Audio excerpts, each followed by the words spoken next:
My wife, Abby, especially loved watching movies. To please her, it was enough for me to take her to a good movie. But it couldn't just be a movie. It had to belong to one of four genres: animation, action, adventure, drama, or romance. She especially liked romantic films, which were often called girly. Abby also preferred films starring actors such as Tom Torino, Matt Wright, or Brad Talbot, who were her favorites. Our first date was when I took Abby to see the movie Sleepless in Seattle. She wasn't particularly fascinated by Tom Hanks, but she really liked the plot.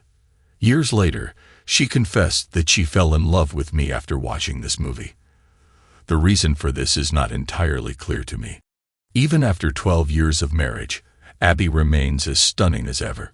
With her tall stature and slender figure, she boasts a fantastic figure. Her dark emerald green eyes contrast strikingly with her shock of hair. Whenever Abby dresses up, she still attracts attention.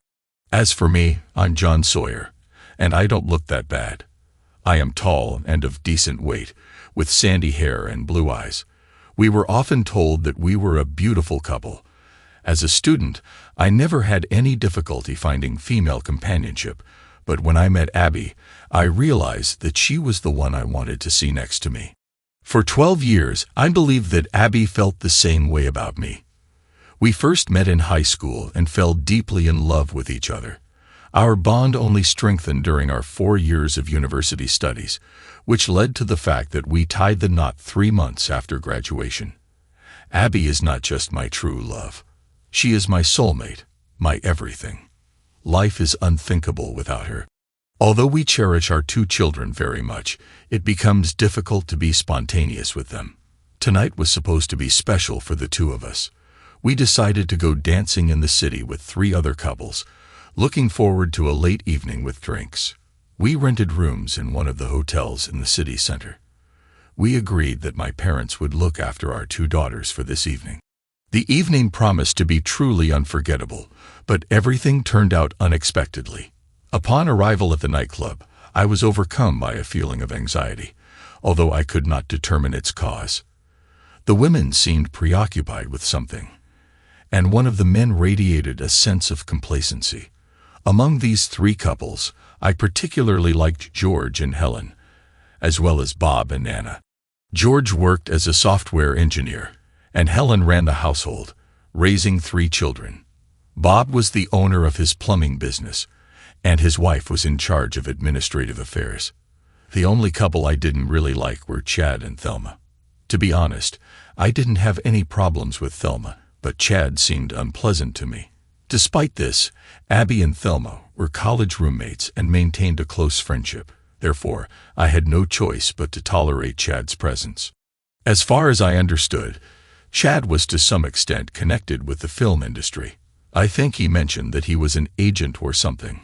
It turned out that he was not particularly successful, while Thelma held a lucrative position as a representative of a pharmaceutical company. Personally, I held the position of financial advisor at a well-known brokerage firm. At the initial stage, everything was sluggish, but now I have more clients than I can serve in my company. As soon as you reach a certain threshold of clients, you are asked to become a mentor to a new employee and transfer part of your clientele to him. Naturally, I keep the most profitable clients for myself. I've had to make this decision twice before, and it looks like I'm going to have to do it again in the near future. I'm enjoying a thriving career right now. Abby began her professional career as an administrative assistant to Mike Winston, the executive vice president of the regional bank. After the birth of 2 daughters a year apart, Abby decided to stay at home with them until the youngest, Stacy, went to 1st grade. Subsequently, Mike approached her one day and offered her a part-time job in connection with his promotion to president. Interested in this proposal, Abby considered her decision. I supported her decision to take advantage of this opportunity. If you suspect that I was wrong to advise Abby to return to work and that she is now having an affair with her boss, Mike, then you are very mistaken. Mike is 62 years old, bald, and more importantly, completely devoted to his wife and 5 children. Even though I felt that something was wrong, I decided not to dwell on it. I was looking forward to an evening of dancing with my wife and an intimate night together. While chatting at the event, we met several familiar couples. Regular trips to dances often lead to meetings with pleasant people. We also crossed paths with an old college acquaintance, Fred Abbott, and his wife, Brenda. While I was talking to them, Abby and the others came over to our table. As soon as the music started, everyone's attention was attracted by the commotion at the entrance. A crowd gathered, and Brenda began to breathe heavily. "What's the matter?" Fred asked. "Don't you recognize him?" Brenda exclaimed. Looking back, I saw an extraordinarily handsome man. He was a little shorter, but his appearance was undoubtedly striking. Fred and I openly admitted our ignorance. "This is Brad Talbot," Brenda exclaimed excitedly. "He and his fiancée, Rita Summers, are some of the hottest Hollywood stars." "Indeed," Fred remarked, turning his neck to look at Brad. "I wonder if Rita Summers is here too," Brenda playfully interjected. "John, on a scale of 1 to 10, Rita is undoubtedly in 15th place." She slapped her husband's arm teasingly. "It's typical of you to think about it." Watching Brad, I noticed that he was one of my wife's favorite actors. I thought about getting his autograph for her. The subsequent events completely stunned me. Brad came over to our table and asked my wife to dance. Without hesitation, she willingly joined him on the dance floor for the next 4 songs. Annoyed, I returned to the table and sat down in my seat. My wife didn't even bother to ask if I was against her dancing with another man. When the 5th song started, I tried to intervene, but Chad's glass tipped over, and he cut his hand. "John, could you help me?" he asked. I looked at my dancing wife, and then at Chad. Instead of contacting my wife, I decided to take Chad to the men's room. The damage turned out to be minor, and I helped him wash the wound and wrap it with a paper towel. When I returned to the table, I saw that my wife was leaving with Brad. Hurrying after them, Chad followed me. Once outside, I saw Abby getting into the car with Brad. I started running to catch up with her, but Chad blocked my path, causing me to stumble. Recovering quickly, I demanded, "What's the matter with you, Chad?" Grinning, he replied, "Brad just took your wife for a ride." Soon, Thelma appeared. "This is a dream date for Abby," she remarked. Abby confessed to Chad and me that she liked Brad, and we agreed that he would accompany her. "That's my wife," I exclaimed. "Do you think I don't deserve to be told about this?" Chad replied with a grin. "Abby said you didn't mind. Just go with the flow." Disappointed, I said, "Forget about it. You're going with the flow." Enraged, I punched Chad right in the nose. The sound he broke down with was the only pleasant moment of the evening. Then Thelma started attacking me, hitting me, and trying to kick me. Fortunately, Fred witnessed the unfolding events and came for me. He quickly intervened and separated Thelma and me. He attacked my husband. Thelma began to scream. "No, he didn't," Fred replied calmly. "You both provoked a quarrel. He was just defending himself." Thelma became worried and dialed the emergency number. The police arrived about 10 minutes later and began collecting statements. Fred stuck to his version of events, and I repeated it, emphasizing that Chad had initially tripped me up. The audience gathered during the commotion witnessed how Thelma attacked me. They informed the officers that they saw me trying to run away from her. As a result, Chad and Thelma were detained. When the police left, I felt depressed. When I returned to our table, I met 2 smiling women. "Where is everyone else?" Helen asked. "Chad and Thelma were arrested for assaulting me," I replied, trying to contain my anger. "Abby left with Brad and seemed pleased," I added. "It wasn't intentional," Anna said. "She should have just gone outside with Brad, taken some pictures, and come back." "My wife and Thelma didn't reveal the true plan to you," I said, heading for the bar. Fred caught up with me there. "Are you going to be okay?" he asked. "I'm not sure what's going on," I admitted. I hope my wife just went for a walk with that movie star and will be back soon. But as soon as she gets back, we need to have a serious talk." "Listen, John," Fred interjected worriedly.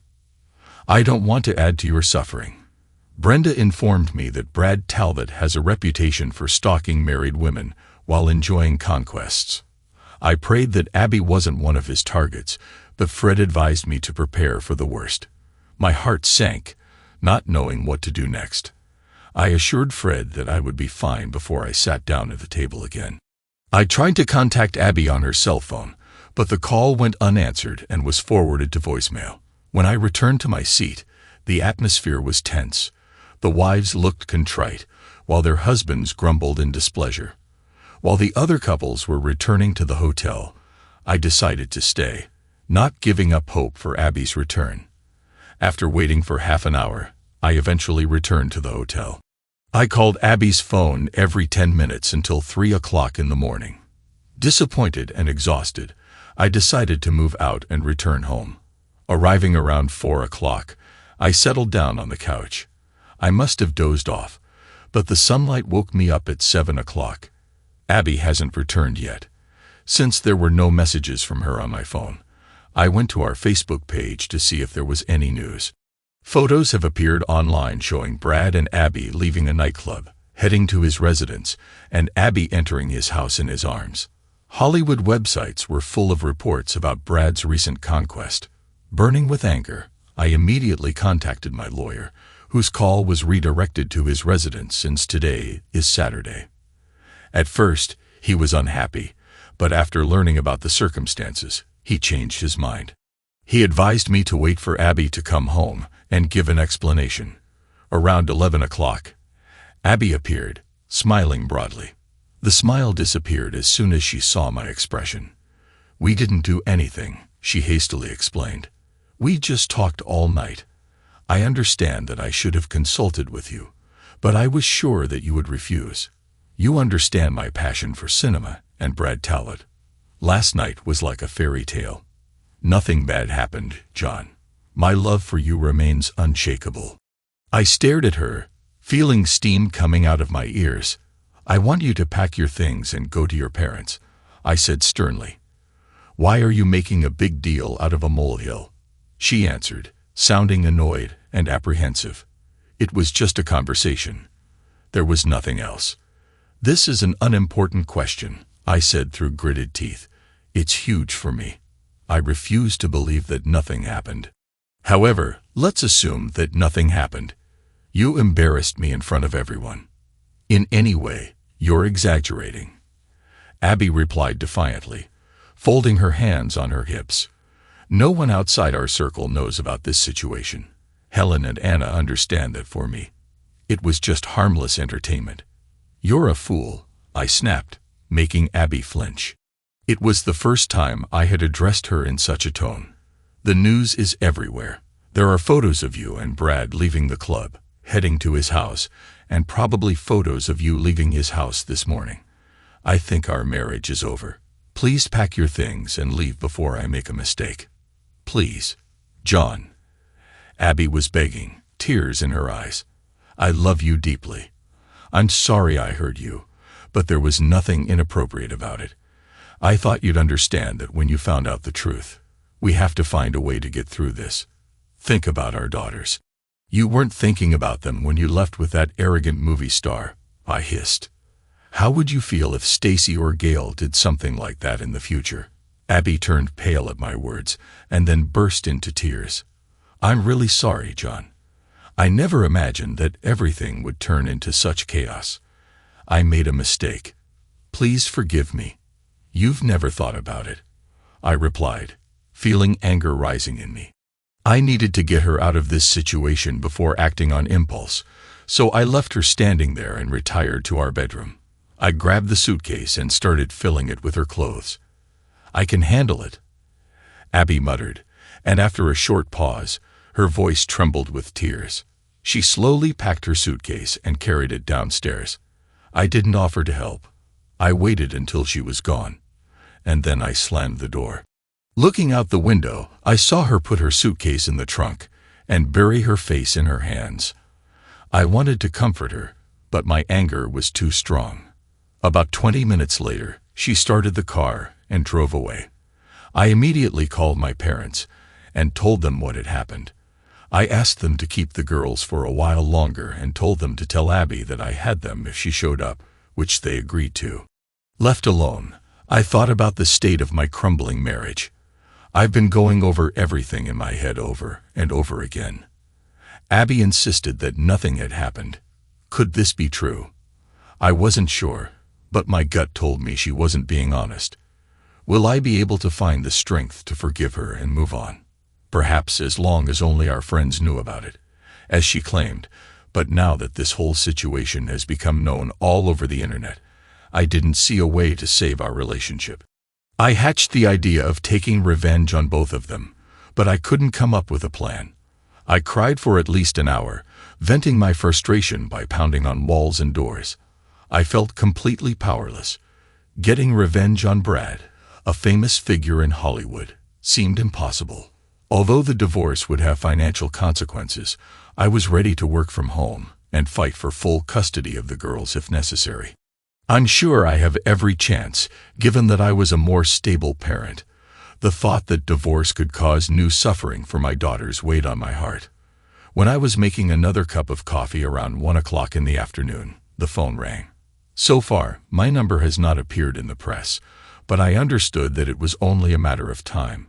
"Hello," I replied. "This is John Sawyer, and your wife's name is Abby," a woman's voice asked.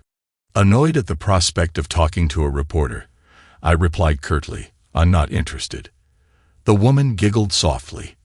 "Okay, I can't stand them either." "Who is this?" I asked, about to end the conversation. "I'm Rita Summers," in a gentle tone, she said. "You probably know my fiancé, Brad Talbot." "Yes, I know this guy," I replied, feeling impatient to end the conversation. "Do you love your wife?" Rita suddenly asked. I sighed. "No matter what, I still love her, but given everything that has happened, I don't see how we can rebuild our marriage. If I could come up with a solution that would save your marriage and also fix my relationship with Brad, would you be interested?" My heart was racing, and I felt the need to sit down and reflect. In the end, I replied, "Yes, I want to save my marriage, but I don't know how to do it," I said. Again, there was a gentle giggle followed by a deep sigh. "I've loved Brad for a very long time. We have known each other since childhood. He comes from a dysfunctional family, similar to mine. His father was a womanizer, and his mother had a deep dislike for all men, including Brad. She had never shown any affection for him. Despite his best efforts, he never missed her. He had previously dated married women. I think that's how he's looking for the love that his mother couldn't give him. My own family was also dysfunctional. When I was growing up, my mother suffered from alcoholism, and my father abused me. During that turbulent period, Brad became a pillar of support for me, and I cherished him with all my soul. But our relationship ended when he moved to another country after his parents divorced. I lay in tears for several weeks. Our paths crossed again in Hollywood when we both achieved success. Despite knowing about Brad's difficult history, I treated our new relationship with caution. But after the reunion, our love flared up with renewed vigor. During our engagement, he assured me that he had given up relationships with other women. When I asked him about your wife, he insisted that nothing bad had happened. Unfortunately, I cannot confirm any of these statements. Just the thought of breaking up with Brad causes me great suffering. Yes, my wife also claims that nothing happened, I admitted. The prospect of losing her is no less painful. "Do you trust her?" Rita asked. "No, I don't trust her," I replied. "I don't trust him either. I know Brad, and it's not like him to invite a woman into nothing. But I suppose stranger things have happened. Still, I tend to think that something has happened. That's why I want him to understand the pain he caused me. And I would like your wife to feel the same. I'm not sure that this will solve everything, but I hope that we can move forward together with our partners," I said. "So far, I agree with this plan," I added. But how do we proceed? We will walk this path together, she replied. First, we have to start a conversation with our partners about reconciliation. I'll get in touch with Brad, but I'm not ready to talk to him at the moment. I intend to do it in a couple of weeks. In the meantime, you should consider allowing your wife to return home around the same time. I'll let you know when the time is right. It is important that you keep your distance and refrain from intimacy with her. Why let her come back? I asked. As soon as she gets home, we'll have lunch together, and I'll outline my strategy. There are still a few aspects that I need to work out, she explained. Although I was still not sure about the correctness of this plan, having no alternatives, I decided to act. First, I contacted the parents and informed them that I would pick up the girls in 30 minutes. Then, I called my administrative assistant, Johnny, and informed her that I would be working remotely for the next week. I could tell from her sympathetic look that she was already aware of the situation with Brad and Abby. She kindly offered her help in any necessary capacity. Then, I dialed Abby's parents' number. Her father answered the phone apologetically. He saw the news and expressed embarrassment. When I asked to talk to Abby, she was overwhelmed with emotion, tearfully apologizing and expressing a desire to return home for a conversation. Abby, I said calmly, I think it would be better for us to live separately for a while. I will be working remotely next week. You have obligations from Monday to Wednesday. Let's arrange for you to pick up the girls on Wednesday evening. During this time, we will be able to solve everything. I will take responsibility for them on Sunday evening. Please, John, she begged tearfully. I want to go home. I want us to become a family. Don't you want that too? I thought so, I replied sadly, but now I'm not sure. I'll see you around 5 o'clock on Wednesday. I picked up the girls and informed them that Mom would spend a few days with their grandparents. They had a lot of questions, but their excitement increased when we arrived at Chuck E. Cheese. After a few hours of games and dinner, we returned home. As soon as we entered the house, the phone rang.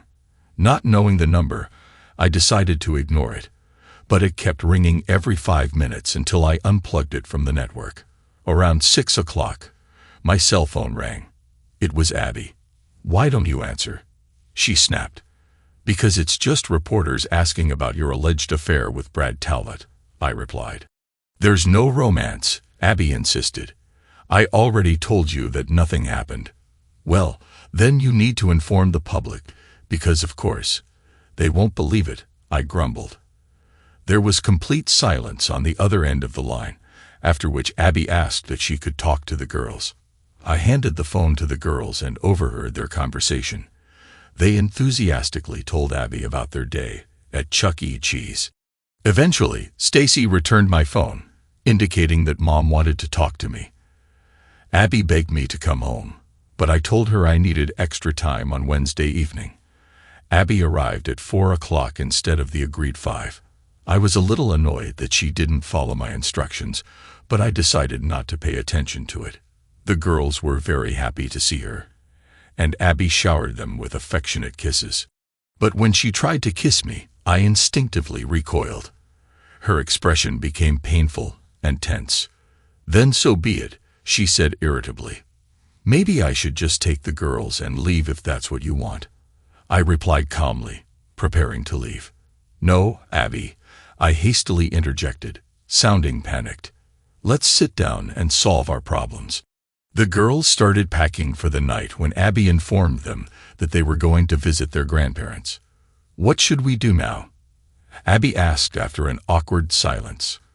I wish I knew the answer, I replied. Right now, I feel offended, confused, and angry. Do you have any suggestions on how to deal with these emotions? I asked. All I can do is apologize, Abby replied, her voice trembling slightly. I made a serious mistake. Please, I beg you, forgive me. I don't want to lose you. Abby, it's not that simple, I replied, leaning back in my chair and crossing my arms. In the eyes of the whole world, I look like a fool. My wife betrayed me, and I didn't do anything. Abby started crying. I never wanted to hurt you, I just really wanted to meet Brad Talbot and see his house. I knew you'd be upset with me, but I didn't expect it to escalate into such chaos. Abby, I sincerely want us to get through this, I said, eliciting a fleeting glimmer of hope in her eyes. But I have consulted with a lawyer. In case of divorce, I will seek full custody of the girls. It would be wise if you find yourself a lawyer. I don't want a divorce, she screamed. You can't take my daughters away from me. Abby, I'm not suggesting we get divorced, but we have to prepare for the worst, I clarified. I don't want to hurt you, I said, but given the attention to you, the court may be inclined to grant my request for custody. Please refrain from this, Abby begged. I am ready to do everything to fix our relationship. Why don't we continue our conversations? She suggested. Let's meet for lunch next Sunday when you pick up the girls. If you insist on maintaining custody of the girls, she replied with a note of anger in her voice. I will not tolerate such uncertainty. It's bad for them.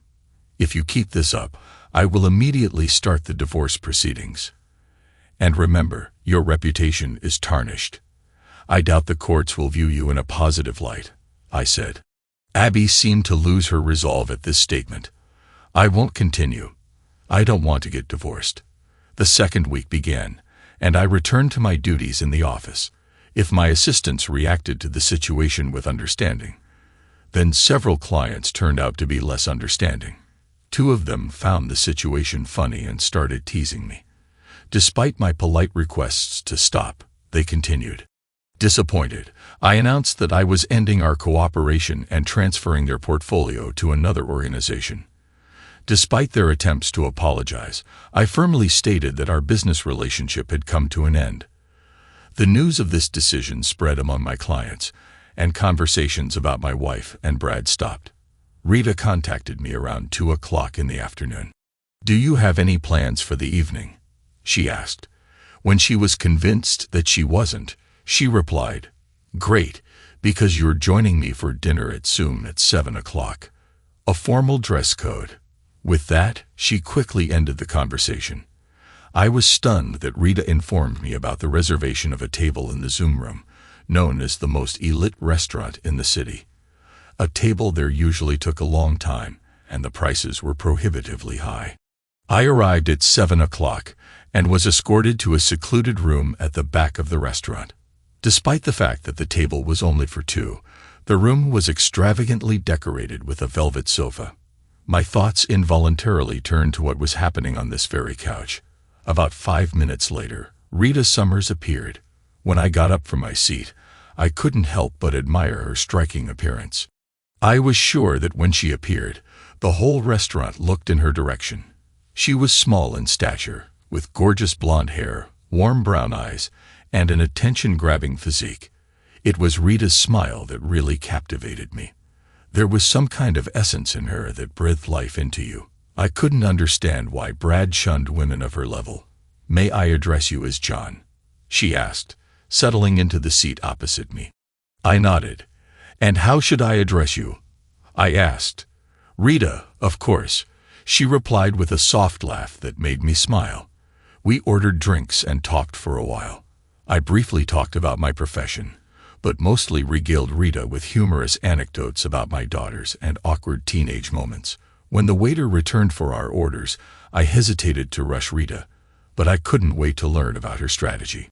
I was fervently looking for a way to save my marriage, but I was at a loss about what to do. After dinner, Rita leaned back in her chair. Let's start with the fact, John, she began with a thoughtful smile, that this insidious Chad Tompkins organized this whole fiasco. He imagines himself to be a famous film agent, but in reality, he's just a pimp, Rita explained. He sets up situations in which unsuspecting people, especially married women, get intimate with movie stars. It's amazing how many people he's trapped into relationships with these celebrities, she continued. You're talking to a person who has experienced this firsthand, she said with a note of disappointment. Although I was not fully aware of Chad's specific role until now, I managed to detain him. Really? Rita's eyes sparkled with intrigue. This is promising news. However, Don't be too hard on your wife. Brad is able to charm even the most virtuous people. Your wife is not the first married woman he has deceived, but I am determined to make sure that she becomes the last," Rita said. "If I fail to achieve this, then the plan of action I have proposed will at least make him and your wife answer for the suffering they have caused us. I cannot guarantee that after the implementation of my plan either of us will remain in our current relationship, but we will be comforted by the fact that we will not let them escape the consequences of their betrayal," she explained. Rita's compassion for my wife took me by surprise, but I found comfort in the fact that there would be consequences. At that moment, my main concern was how to find out her intentions. "What's your plan?" I asked. "Before I divulge the details," she replied, "I would like to say, John, that you are an attractive man with charm. Your wife made a serious mistake by jeopardizing your marriage. If the circumstances had been different, I might have been intrigued. That's very kind of you, but we admit that we live in different worlds," I replied. "Besides beauty, you have amazing compassion. Your words are generous. Despite our different backgrounds, my interest in you remains unchanged," she admitted. "Thank you," I admitted, curious to learn more about her strategy. I eagerly asked, "And what's next?" "In the next 2 weeks, I intend to attract you as a client," said Rita. "Excuse me, I don't quite understand," I replied, perplexed. "As a client, do you mean to get financial advice?" "Yes, that's right," she said, still not understanding what she was talking about. Rita clarified, "I will make some investments through you, but we will have to hold several meetings to clarify the details. In total, I suggest 4 meetings, 2 at your office and 2 at lunch. I'll point out the places." "Very good," I agreed, although I still didn't understand what the purpose was behind it. "I can open an account for you, but the minimum investment amount is $10,000. "I intend to invest a much larger amount," she said, and her smile widened. "In the meantime, it is necessary that you do not tell your wife that I am your client. You should continue to meet with her to discuss reconciliation. After 2 weeks, you will allow her to return home, but refrain from intimacy. Subsequently, on October 15th, you and your wife should attend the charity evening reading, which I have been actively involved in for many years. Most people don't know about my connection to this event, which I prefer to do myself. I usually show up every 2 years, but this year I will be present, and you and your wife will accompany me," Rita said. "I was on board even before the charity event started," I said. "As far as I understand, tickets cost $20,000 apiece, and I cannot justify such expenses," I intervened. Rita giggled again, flashing a smile that made my whole body tremble. "Don't worry, your tickets will be provided free of charge. Just tell your wife that the client has generously gifted you," she assured. "I still can't figure out how this plan can be useful," I admitted, expressing my disappointment. "Well, John," Rita explained, "part of the evening entertainment includes an escort auction." "An escort auction?" I asked again. Rita giggled again and explained, "Not the type of escort you're thinking of. We are auctioning willing men to women participating in the event. The one who offers the highest price will get the right to put a symbolic collar on the chosen man. Subsequently, men obey the whims of the winners," Rita continued. "Although most of the participants are not married, there are also married men who allow their wives to bid. In rare cases, a married man may not receive a win from his spouse. As a rule, such married people observe decency because otherwise, their wives, for obvious reasons, will be upset. But this year, a married man will be auctioned at the gala auction, and his wife will not provide a winning bid.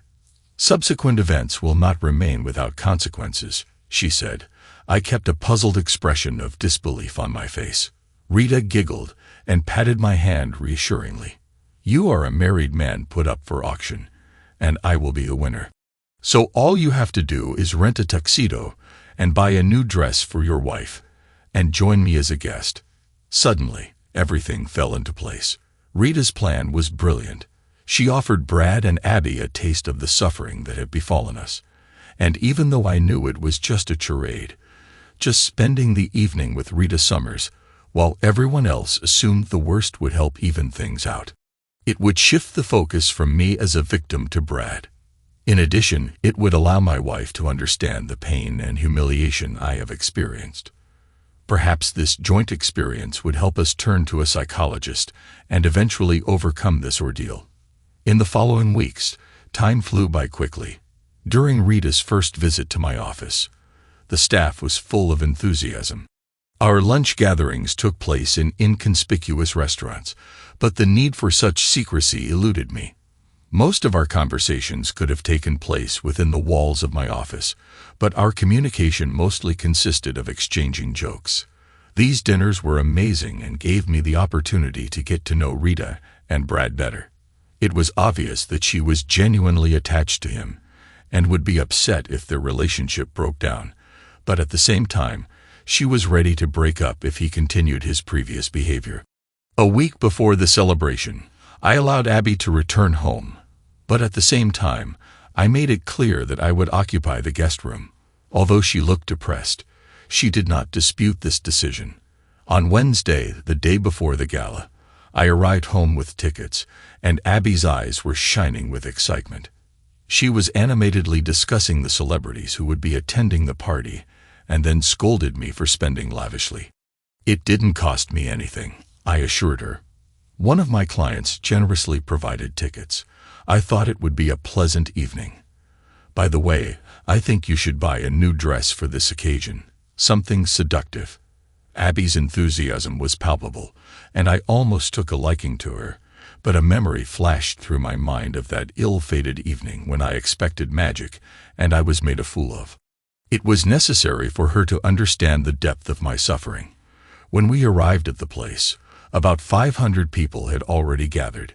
Here in the registration area, there was a table designed for registration for the auction. I noticed a crew of men filling out questionnaires, 5 of whom were very handsome. I turned to Abby, feigning innocence, and asked, "What are you thinking about gesturing at the table? It's a charity event, and we didn't incur any ticket costs. How about I sign up and you bet on me?" Abby giggled, though her laugh wasn't as melodious as Rita's. "I don't have any money, and I didn't bring my wallet with me because it won't fit in this bag," she explained. Following Rita's instructions, I took cash with me. "Here's $11,000. You probably won't have to pay more than $50, but it's for charity, so offer at least $200, I instructed. "You're worth the whole $1,000 and more," Abby said with a big smile, getting in line and walking forward. I started filling out the questionnaire, looking at the list. I noticed that about 18 or 20 men had signed up. If I hadn't known that this was all stage, I would never have had the courage to take part. When I was about to leave, the woman at the table asked, "Have you indicated that you were married?" I nodded, and she handed me another document. "I assume that your wife is accompanying you, as she has to fill out and sign this form so that you can participate," she informed me. I signaled Abby, gave her instructions, and she quickly filled out the form, unaware that Abby had signed the document without reading it. She agreed that the winning bidder would dictate her actions to me. After completing the formalities, we went to the appointed table. Rita ordered us to sit down with 2 stars, TV presenters, and 2 actors from a popular national soap opera. My wife was charmed not only by our table companions, but also by the numerous celebrities who attended the celebration. When the auction started, all the male participants were called to the stage. Smiling at my wife, I headed for the exit. As it turned out, there were 24 participants in total, and I assumed that most likely Rita deliberately left me as the last contender. When I took the stage, the funds raised exceeded $300,000, and I must admit that the bidding process was lively and exciting. "Our last participant is a local resident," announced the announcer, a well-known game show host. "His name is John Sawyer. He is married, the father of 2 children. I'm sure his wife is out there somewhere diligently emptying the piggy bank," Shall we start the bidding with $50? I think it's worth at least $100, an elderly woman in the front row exclaimed. I grinned and replied playfully, Do you know how to wash dishes, ma'am? I'll wash and dry, she joked, drawing laughter from those present. This is more than my husband can handle, another elderly lady added.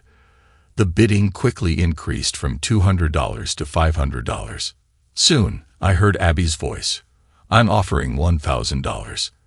The crowd burst into applause, and a few moments later, a younger woman raised the bid to $2,000. In the blink of an eye, the bidding jumped to $55,000. I glanced at Abby, who was watching in disbelief. I just shrugged my shoulders in response. An offer of $10,000 rang out from the back of the room, which was quickly followed by another offer of $115,000. If I hadn't known about the organized nature of this event, the escalation of the stakes could have gone crazy. When the bid went up to $25,000, I was seized with a feeling of anxiety. I assumed that a few thousand would be enough for me, but this amount far exceeded my expectations. Suddenly, Rita's voice rang out from the far corner of the room. I'm offering $100,000. There was stunned silence in the hall, not only because of the significant amount of the bet, but also because of the identity of the participant. To the cheers of the crowd, Rita Summers sank into a chair just below the stage. She looked at me with a smile, and then, addressing the audience, Rita Summers sank into a chair just below the stage. She looked at me with a smile, and then, addressing the audience, exclaimed, I don't even care if he knows how to wash dishes. The audience burst into applause and jubilation. I found myself blushing deeply. Rita went up on stage, put a familiar collar around my neck, and kissed me gently on the lips. By agreement, we returned to the place where Abby was sitting. Abby looked stunned and speechless. I bent down and kissed her gently on the lips. Then we attended a private screening of the new film, which was attended by Hollywood stars. In my personal opinion, the film was boring, and Rita agreed.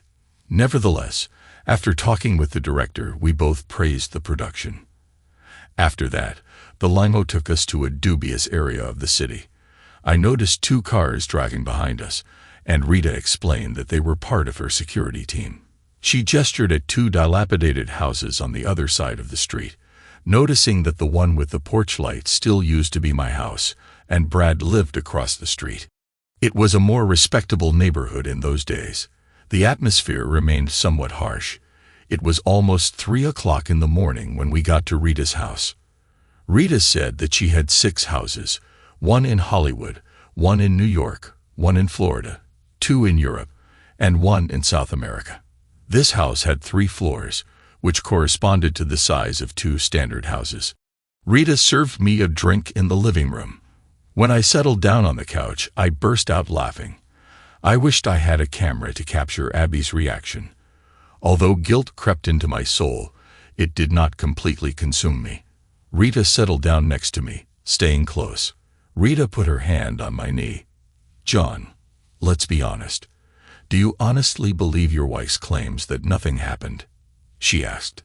None of us can provide concrete evidence, but deep down, I believe there was one. I replied dejectedly. That's why the pain doesn't go away. I understand, John, and I'm almost convinced that Brad is having an affair with your wife. Rita said indignantly. I think it's fair to even the odds. With that, she leaned over and kissed me gently. I was stunned by her offer. At first, I assumed that we would retire to Rita's house and sleep separately, which would allow others to believe in our closeness, although in fact, this was not the case. But now, Rita was offering herself to me. It didn't take me long to make a decision. Perhaps if I were a more noble person, I would refuse, but still recovering from the pain caused by my wife's act and having the opportunity to be with Rita Summers, it was hard for me to resist. We kissed passionately on the couch for about 20 minutes. The feeling of intimacy with such an amazing woman was exciting. In the end, she took my hand and led me to her bedroom.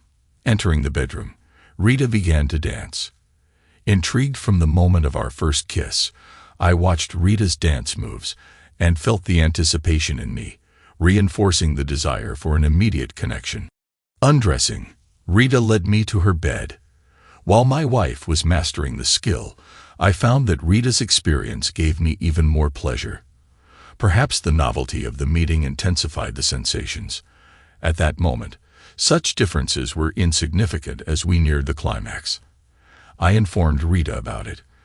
The next morning was marked by a special intimacy between Rita and me, characterized by intimate conversations and moments of closeness that contributed to a deep sense of connection between us. Rita's affectionate words and gentle gestures contributed to a feeling of warmth and comfort between us. Rita's affectionate words and gentle gestures contributed to a feeling of warmth and comfort between us. Laughing and hugging each other, we lost track of time and enjoyed each other's company. Our bond deepened as we spent more and more time together, generating a deep sense of trust and intimacy. Rita's gaze conveyed a deep sense of love and significance, accompanied by unspoken promises that even more joyful moments lay ahead. When the morning sun lit up the room, we realized that we had spent a lot of time just enjoying each other's presence. Despite the lateness of the hour, Rita's infectious laughter calmed me down. It was one of those mornings when everything seemed harmonious when you bask in the presence of a person who understands you and cares deeply about you. The joy we received from communication served as a vivid reminder of how pleasant it is to communicate with the woman we love. Rita playfully reminded me that my wife was not worried during my absence and stressed that nothing terrible had happened. I giggled in response, and we went to the shower together. Then we got dressed, and Rita made scrambled eggs for me while we waited for the limo to arrive. During the trip home, I was overcome by a sense of calm. I hoped that, with Abby's willingness, we could begin the path to healing and moving forward. When I returned to our house, I found Abby in tears in the living room. "I wasn't sure if you'd come back," she said, her voice full of sadness. "The news is full of reports that Rita Summers paid $100,000 for an evening with you. At first, I thought it was revenge, but watching how she treated you, it can be concluded that her investments were a reflection of her sincere feelings for you. Despite these actions, I do not consider you guilty. Do we have a chance to make peace? First of all, Abby, I confess nothing untoward has happened," I said.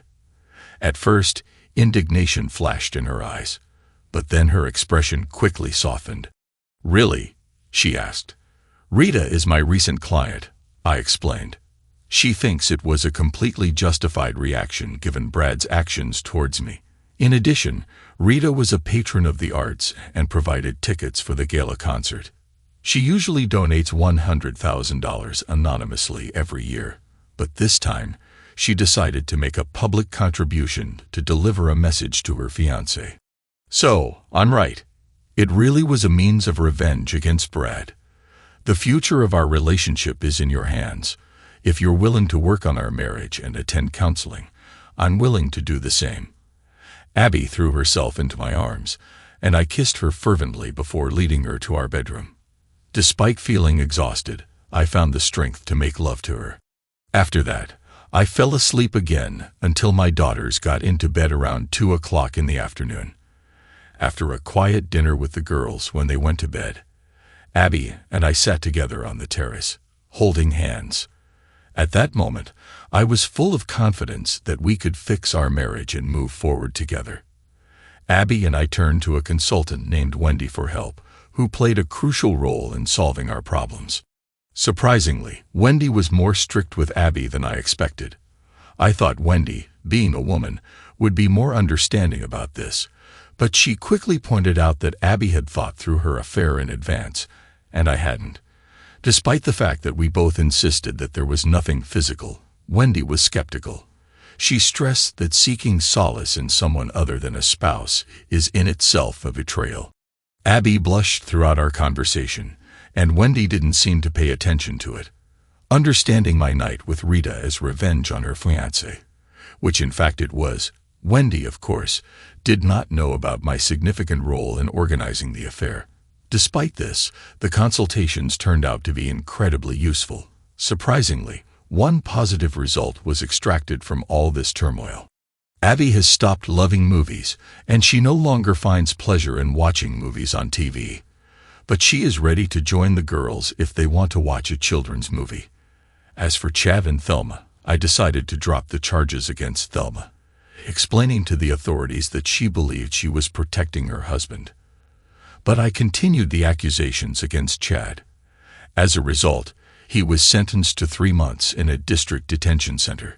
We decided to sever all ties with Chad and Thelma, and Abby is no longer in contact with Thelma. Their relationship has deteriorated significantly, and Abby holds Thelma responsible for almost ruining our marriage. I cannot understand my wife's point of view on this issue. Meanwhile, Rita and Brad exchanged vows at a wedding that was called the Wedding of the Century. The guest list exceeded 1,000 people, and the presence of it became a status symbol in Hollywood. Unfortunately, Abby and I didn't get an invitation, but I sent Brad a wedding present, a pair of bullhorns. I cut the horns in half and sent them with a note: "Stay away from my wife, and I'll stay away from yours." I still held a grudge against Brad, but Rita assured me that he found the gesture funny. He even framed the note and proudly hung it in his office. In typical Hollywood fashion, their marriage turned out to be short-lived and lasted only a year. True to her word, Rita, after learning about Brad's infidelity, began divorce proceedings. The breakup was peaceful, and they remained on good terms, but it was still a pity. Rita confessed to me that she genuinely loved him. From what she said about their relationship, it became clear that they shared a deep affection. Unfortunately, this was not enough to save their marriage. Interestingly, Rita is still our client. After opening her account, she deposited a significant amount of $1 million into it. I assumed that after taking revenge, she would close the account, but she decided to keep it. When the account balance reached $2 million, she added $2 million more. Although we have never met in person since that celebration, we regularly FaceTime each other about 4 times a year to discuss our investments. Sometimes our conversations boil down to the study of life. Rita demonstrates sharp business acumen, showing unexpected conservatism in choosing investments. Her political views remain a mystery to me. Although the quarterly portfolio update lasts about 20 minutes, our conversations often drag on for an hour or two, covering a wide range of topics. After her divorce from Brad, Rita jokingly suggested that she should have chosen me. I waved her off, emphasizing the difference in our experience. Since then, she has been playfully teasing me, not letting me come to my senses. She even jokes that with a good combination of circumstances, she can start a romantic relationship. Jokes that she will make a move as soon as she finishes filming and I will be free. As Abby and I approach our 10th wedding anniversary, I can't help but acknowledge the difficulties we faced along the way. Despite all these difficulties, our marriage was just amazing. Looking back, I'm sure that without Rita's help, I could have considered divorcing Abby. Now I can't imagine my life without her. In addition, I want to share another interesting event. Abby is pregnant, and we are looking forward to the birth of our boy. This news filled me with great joy in anticipation of the future. Thanks to everyone who took the time to listen to today's stories. If you enjoyed it, please consider liking and subscribing if you haven't already. Feel free to share your thoughts on the events in the comments below. Take care.